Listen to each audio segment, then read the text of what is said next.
Syafruddin Prawiranegara, lahir di Serang, Banten, 28 Februari 1911, dengan nama kecil Kuding dan wafat pada tanggal 15 Februari 1989 di Jakarta.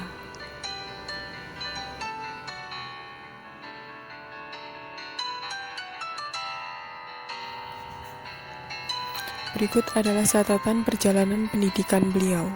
Pada tahun 1925, beliau menempuh pendidikan di ELS, dan kemudian tahun 1928, beliau menempuh pendidikan di Mulo Madiun.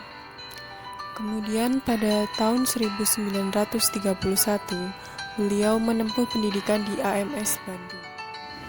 Dan pendidikan tingginya adalah Sekolah Tinggi Hukum di Jakarta dengan gelar Master in the Rechten.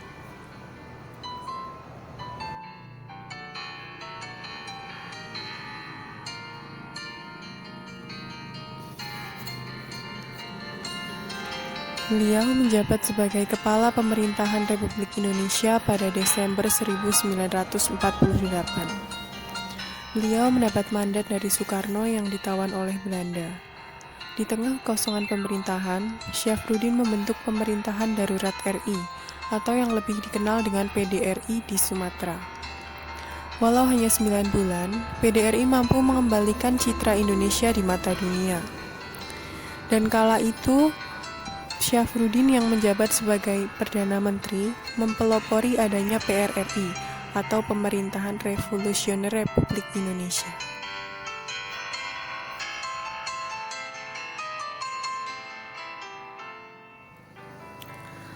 Pemberian gelar pahlawan kepada beliau itu berarti menghapus semua persoalan yang tercipta karena PRRI Permesta, sehingga sejarah dapat ditulis dengan sejujur-jujurnya.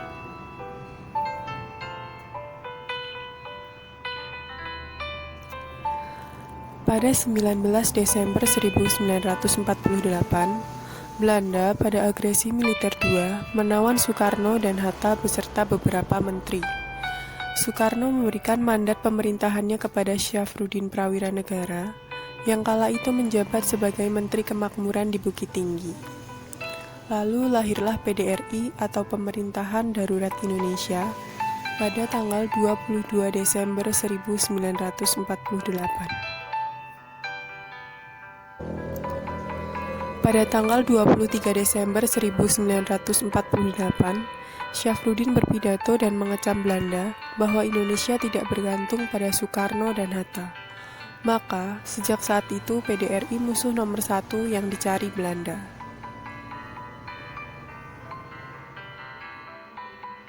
Pada 13 Juli 1949, Syafruddin menyerahkan kembali mandatnya kepada Soekarno setelah melalui perundingan Kabinet PDRI dan Kabinet Soekarno-Hatta.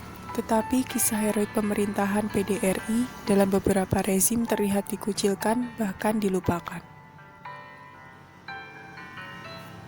Berikut ini adalah awal karir Syafruddin Prawiranegara di pemerintahan.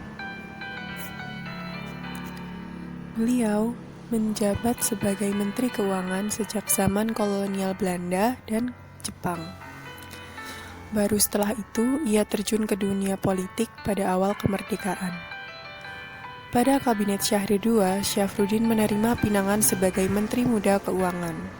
Dan pada Kabinet Syahrir selanjutnya, kembali menjadi Menteri Keuangan. Sejak saat itu, nama Syahrir menjadi terkenal di kalangan pemerintahan kelas atas dan sebagai tokoh politik yang terpandang.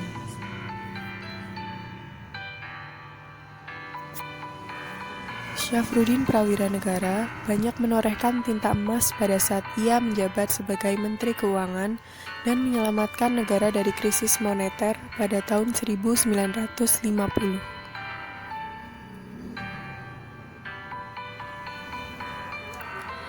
Syafruddin berkembang menjadi intelektual yang dipengaruhi dengan ideologi sosialisme. Namun, Syafruddin lebih menekankan pada ajaran Islam. Syafruddin berusaha mengemukakan gagasan sosialisme religius.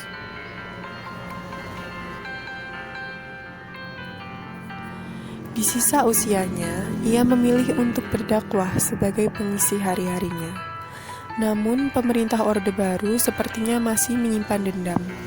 Dalam perjalanan dakwahnya, beliau pernah ditahan karena dianggap menyebarkan ajaran pemberontakan.